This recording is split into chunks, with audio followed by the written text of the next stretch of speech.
Hello everyone, आप सब कैसे हो। उम्मीद है कि आप सब बहुत ही अच्छे होंगे।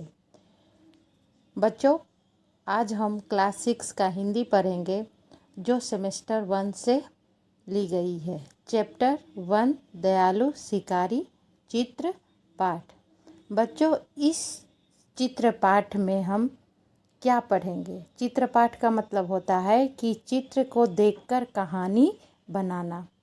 तो इस चित्र में हम पढ़ेंगे कि एक हिरन होता है और एक शिकारी होता है।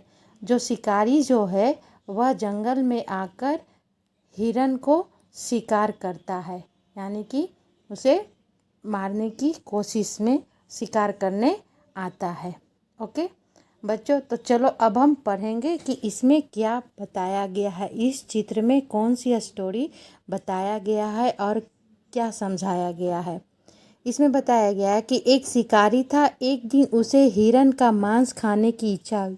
वह बंदूक लेकर जंगल की ओर चल पड़ा। जंगल में शिकारी ने एक मोटी ताजी हिरनी देखी। क्या देखा? एक मोटी ताजी हिरनी, मतलब कि वहाँ जहाँ शिकारी जो था जंगल में एक हिरन को देखता है, हिरनी को देखता है। वह दूर से दौड़ती हुई उसकी तरफ ही आ रही थी। कौन? हिरनी जो है वह दौड़कर उस शिकारी के तरफ ही आ रही थी। शिकारी एक पेड़ के पीछे छिप गया। शिकारी जब वो अब हिरनी को अपनी ओर दौड़ते हुए आते हुए देखता है तो वो शिकारी क्या होता है, एक पेड़ के पीछे छिप जाता है और हिरनी की ओर निशाना साधता है, यानी कि बंदूक जो है साधता है। दौड़ती हुई हिरनी निशाने के सीधे आते ही शिकारी ने गोली छोड़ी। गोली की आवाज़ सुनकर जंगल के दूर हिरन इधर उधर भागने लगे। शिकारी हिरनी के पास गया। उसने देखा कि हिरनी एक छोटे से सबक को जन्म दिया है। जैसे ही उसने शिकारी ने गोली छोड़ा तो जो हिरनी जो थी वह इधर उधर भागने लगी।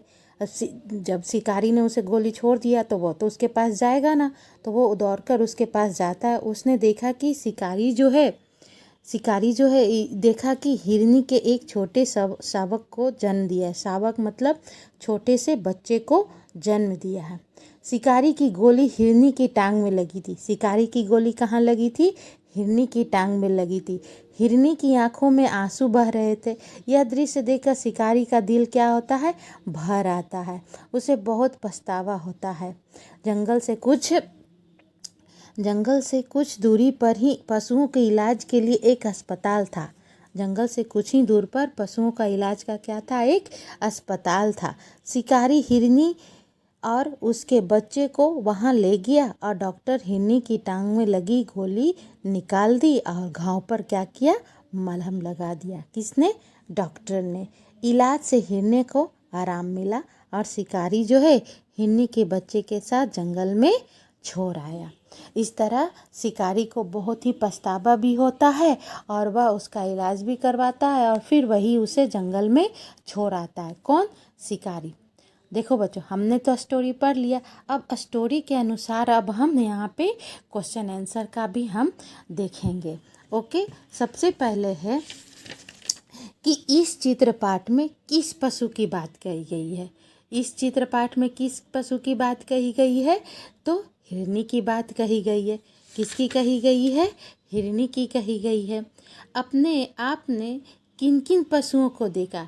इस चित्र में हमने किन किन पशुओं को देखा? तो आपने किन किन पशुओं को देखा है, मतलब आप चित्र में नहीं, आपने किन किन पशुओं को देखा? जैसे बाहर जाते हैं तो हम लोग पशु को देखते हैं ना, तो किन किन पशुओं को देखा? तो गाय, बैल, भैंस, बकरी, घोड़ा, हाथी, कुत्ता, बंदर, बिल्ली, ऊँट, ऐसे हम लोग पशु देखते हैं। जंगल में कौन कौन से जानवर देखने को मिलते हैं? तो जंगल में कौन कौन से जानवर हमें देखने को मिलते हैं? तो हाथी, हिरन, शेर, बाघ, भालू, लोमड़ी आदि ऐसे बहुत सारे जानवर जो हमें जंगल में देखने को मिलते हैं। फिर चित्रपाठ के आधार पर शब्दों की सूची बनाइए। चित्रपाठ के आधार पर हमें, मतलब चित्र में सबसे पहले हमने क्या? शिकारी, फिर उसके बाद दयालु, हिरनी, जंगल, बंदूक, निशाना, गोली, टांग, शावक, आंसू, पशु, अस्पताल। इस तरह से हमने मतलब कि क्या बनाया, सूची बनाया। सबसे पहले क्या किया हमने, पहले शिकारी का नाम लिया, फिर दयालु हुआ। इस तरह से हमने शब्दों का क्या बनाया, सूची बनाया। चित्रपाठ के आधार पर चुने गए शब्दों को लेकर वाक्य बनाइए। चित्रपाठ के आधार पर, जैसे शिकारी, हमने पहले क्या लिख बनाया था, शिकारी। तो शिकारी क्या, शिकारी राजा अच्छा शिकारी था। राजा क्या था, अच्छा शिकारी था। या एक दयालु शिकारी था। आप अपने अनुसार भी वाक्य बना सकते हैं। अब दूसरा देखिए, दूसरा क्या आता है, चित्रों के आधार पर निम्नलिखित जैसे निम्नलिखित प्रश्न पूछकर दयालु शिकारी कहानी बनाइए। ठीक है, तो अब हम चित्रों के आधार पर क्या करना है, हमें शिकारी का कहानी बना, दयालु शिकारी पर क्या बनाना है, कहानी बनाना है। जैसे यहाँ पर है, तो हमको यहाँ पे जो देखकर है, उदाहरण जो है, हमको यहाँ से देखकर हमें कहानी बनाने हैं। जैसे पहले क्या देखेंगे कि पहले क्या हमने देखा कि हिरनी, पहले चित्र में हिरनी क्या कर रही है, फिर हिरनी जंगल में क्या क्या खाती होगी, हिरनी देखने में कैसी है। ये सारे क्वेश्चंस के आंसर जो है हम ये चित्र में से देखकर आंसर बताएंगे। ठीक है, तो पहले चित्र में हिरनी क्या कर रही है, तो पहले चित्र में हिरनी दौड़ रही है। हिरनी जंगल में क्या क्या खाती होगी, तो हिरनी जंगल में घास और पेड़ पौधे पत्ते खाती होगी। थर्ड क्वेश्चन क्या है, हिरनी देखने में कैसी है, तो हिरनी देखने में मोटी ताजी है। फिर है शिकार, हिरनी का शिकारी क्यों करना चाहता है, तो शिकारी मांस खाने के लिए शिकार करना चाहता है। किसका मांस खाने के लिए, तो हिरनी का। गोली मारने के बाद शिकारी ने क्या किया, गोली मारने के बाद शिकारी ने हिरनी के पास गया। हिरनी के समीप जाकर शिकारी ने क्या देखा, तो हिरनी के समीप जाकर शिकारी ने देखा कि उसके टांग में गोली लगी है और उसने एक शावक को जन्म दिया है। शिकारी हिरनी को कहाँ ले गया और क्यों, तो शिकारी हिरनी को पशुओं के अस्पताल में ले गया क्योंकि उसका इलाज कराना चाहता था। ओके बच्चों, फिर 8वां क्वेश्चन है कि शिकारी ने हिरनी के साथ कैसा व्यवहार किया, क्यों। शिकारी ने हिरनी के साथ दयापूर्ण व्यवहार किया क्योंकि उसकी दशा देखकर शिकारी को दुख हुआ था। तो बच्चों, इस प्रकार हम यहाँ पे क्वेश्चन आंसर करेंगे। वर्ण के आधार पर अधिक से अधिक शब्द बनाइए। बच्चों देखो, जैसे उदाहरण है ख से खरगोश, खत्म, खाली, खाना। उसी तरह हमें ट से टमाटर, टमटम, इस तरह से जो जो शब्द यहाँ पर दिए गए उस पे हमें 4-5 शब्द बनाने हैं। अब हम यहाँ पे बच्चों दूसरा चित्र देखेंगे स्वाध्याय में। ये दूसरा चित्र है जिसमें एक कछुआ है, 2 हंस है। ये कौन कौन है, एक कछुआ है, एक हंस है। सबसे पहले तो हम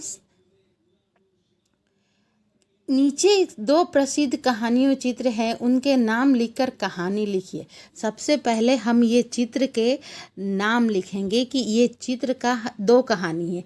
एक ये हंस और कछुआ वाला है और एक ये कौवा वाला है ना। तो सबसे पहला चित्र का हम कहानी का नाम क्या देंगे, बातूनी कछुआ। बातूनी कछुआ, बातूनी मतलब क्या होता है, बहुत ज़्यादा बोलने वाला को हम लोग बातूनी बोलते हैं। तो इसमें बातूनी कछुआ यानी कि इसमें कछुआ बहुत ही ज़्यादा बोलता होगा। तो इस कहानी में सबसे पहले हम पढ़ेंगे, क्या पढ़ेंगे कि एक तालाब था, उसमें एक कछुआ रहता था। वह बहुत बातूनी था, मतलब वह बहुत ही बोलता था। वहीं 2 हंस भी रहते थे, वे उसके अच्छे मित्र थे। कौन अच्छे मित्र थे, 2 हंस। किसके, कछुआ के। एक साल वहाँ बरसात बहुत कम हुई, तालाब का पानी सूखने लगा। हंसों ने कछुओं के साथ दूसरे तालाब पर जाने का निश्चय किया। वे एक लकड़ी ले आए और उसका एक एक एक सिरा अपनी अपनी चोंच से पकड़ लिया। किसने पकड़ा? हंसों ने। बीच का भाग कछुए ने अपने मुंह से पकड़ लिया। हंसों ने कछुए से कहा, भाई तुम रास्ते में बोलना मत। हंसों ने कछुओं से क्या कहा कि तुम रास्ते में कुछ भी नहीं बोलना, बोलोगे तो लकड़ी मुंह से छूट जाएगी और तुम नीचे गिर जाओगे। सही बात है, वो बोलता तो वो तो नीचे ही गिर जाएगा ना। दोनों हंस कछुओं को लेकर उड़ने लगे। रास्ते में एक गांव आया। गांव के लोग इस प्रकार कछुए को लेकर उड़ते हुए हंसों को देखने के लिए जमा हो गए। लोगों को देखकर कछुए से चुप रहा न गया। उसने बोलने के लिए मुंह खोला। उसी समय लकड़ी उसके मुंह से छूट गई और वह जमीन पर गिर पड़ा। और कछुआ क्या हुआ? मर गया। मतलब ज़्यादा ऊंचाई से वो नीचे गिरेगा तो मर ही जाएगा ना। अगर वो चुप रहता, लकड़ी पकड़े रहता तो वो अच्छे से एक गांव से दूसरे गांव जा सकता था, लेकिन वो ऐसा नहीं किया क्योंकि वो बातू नहीं था, बोलना का बहुत ज़्यादा था। वो चुप रहता ही नहीं था। जब वो बोलने लगा तो वो नीचे गिर गया और मर गया। बच्चों, अब ये दूसरी कहानी हम देखेंगे जिसमें कौवा और घड़ा है। ये कहानी तो बच्चों आप लोग को पता ही होगा कि ये कौन सी कहानी है। इसमें है जो कहानी है, इस कहानी का नाम है बुद्धिमान कौवा। क्या है नाम? बुद्धिमान कौवा। एक कौवा था। एक बार उसे खूब प्यास लगी। उसने उधर उधर पानी की तलाश की पर उसे कहीं पानी नहीं मिला। आखिर उड़ते उड़ते वह एक झोपड़ी के पास पहुंचा। वहाँ उसने एक घड़ा दिखाई दिया। घड़े में थोड़ा पानी था। पानी बहुत नीचे थे। कौवे की चोंच पानी तक पहुंच नहीं सकती थी। तब बच्चों वो क्या करे? पानी लाने के लिए कौवे ने एक उपाय सोचा और वह आस पास बहुत से कंकर पड़े हुए थे। उसने एक एक कंकर घड़े में डालना शुरू किया और कंकरों की कारण पानी के घड़े का पानी जो क्या था मुंह तक आ गया और कौवे ने उस पानी को पीकर अपनी प्यास बुझाई और वो वहाँ से उड़ गया। बच्चों, इसका हम दो नाम दे सकते, एक प्यासा कौवा और एक बुद्धिमान कौवा। इस तरह से हम इसको दो नाम दे सकते हैं। अब हम यहाँ पर बच्चों तीसरी कहानी देखेंगे।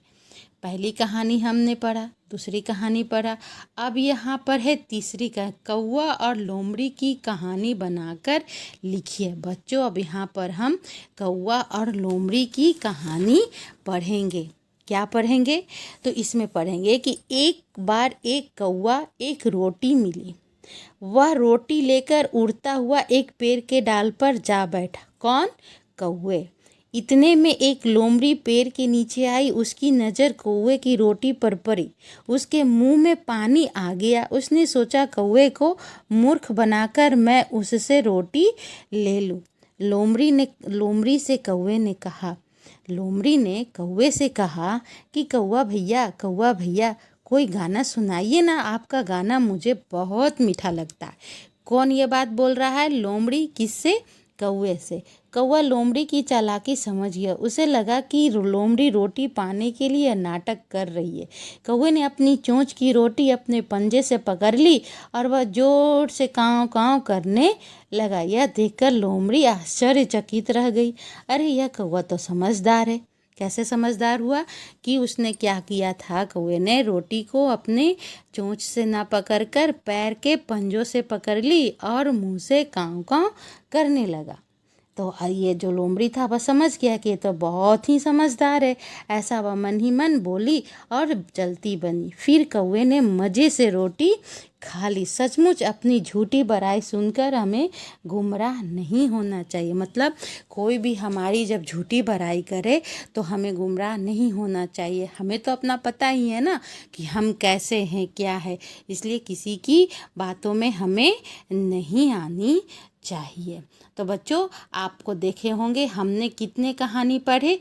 एक शिकारी दयालु पढ़ा, दूसरा बातूनी कछुआ पढ़ा, तीसरा बुद्धिमान कौवा पढ़ा और चौथा जो था कौवा और लोमड़ी की कहानी पढ़ी। अब हम यहाँ देखेंगे कि 2 और 3 में आपको कौन सी कहानी आपको अच्छी लगी और क्यों। बच्चों ये तो आप ही बताओगे कि आपको कौन सी कहानी अच्छी लगी और क्यों लगी। ओके, अब हम यहाँ देखेंगे कि नीचे दिए गए शब्दों के विरोधी शब्द घेरे में से ढूंढकर वाक्य में प्रयोग कीजिए। बच्चों यहाँ देखो, फर्स्ट में दयालु, सेकंड में बहुत, फिर तीसरा है स्वस्थ, फिर चौथा है खुश, पांचवा है जन्म और छठा है बुराई। बच्चों अब हम इसमें क्या करेंगे, विरोधी शब्द यानी उल्टे शब्द। अब ये दयालु है तो दयालु का हम अर्थ विरोधी शब्द कहाँ से ढूंढेंगे, इसमें से। तो दयालु का उल्टा अर्थ क्या होता है, निर्दयी। क्या होता है, निर्दयी। बहुत का क्या होगा, थोड़ा। स्वस्थ का क्या होगा, अस्वस्थ। खुश का क्या होगा, नाखुश। जन्म का मरण। बुराई का क्या होगा, बुराई का भलाई। क्या होगा, भलाई। तो बच्चों इस तरह से हम विलोम शब्द बनाएंगे और यहाँ उसे फिर वाक्य में प्रयोग करेंगे। जैसे दयालु मनोज ने आहत चिड़िया को बचाया, शिकारी निर्दयी होते हैं। पहले मैंने दयालु पर वाक्य बना, फिर उसके बाद निर्दयी पर वाक्य बना। इसी तरह हमें बहुत पर वाक्य बनाना है और थोड़े पर वाक्य बनाना है। इस तरह से हमें दोनों शब्दों पर वाक्य भी बनाना है। अब हम क्वेश्चन नंबर 6 में देखेंगे कि नीचे दिए गए वाक्यों में जो संज्ञा है उन्हें रेखांकित कीजिए। उदाहरण, थोड़ी देर बाद उसे राम और श्याम मिले। संज्ञा किसको कहते हैं, किसी नाम, किसी जगह, स्थान को हम क्या कहते हैं, संज्ञा कहते हैं। जैसे राम क्या हो गया, संज्ञा। श्याम क्या हो गया, संज्ञा। तो हमने उसके नीचे क्या हुआ है, अंडरलाइन किया हुआ है। उसी तरह अब हम फर्स्ट वाला देखेंगे कि पूजन की परीक्षा 5 बजे तक चलने वाली थी। तो इसमें संज्ञा क्या क्या हुआ बेटा, पूजन, परीक्षा, ये हमारा जो है क्या है, संज्ञा है। क्या है, संज्ञा। अब हम सब अंबाजी जा रहे थे, तो सब अंबाजी, इसमें संज्ञा क्या हो गया, अंबाजी। गुलाब का फूल मुझे पसंद है, तो इसमें गुलाब और फूल दोनों क्या है, संज्ञा है। हिमालय की चढ़ाई बहुत कठिन है, तो हिमालय क्या हो गया, संज्ञा। ठीक है। आज बिल्ली सारा दूध पी गई, तो बिल्ली और दूध क्या हो गया, जो हाँ संज्ञा हो गया। तो बच्चों मुझे उम्मीद है कि आप सबको बहुत ही अच्छी लगी होगी, स्टोरी भी समझ में आया होगा और ये स्वाध्याय जो है क्वेश्चन आंसर भी वो समझ में आया होगा।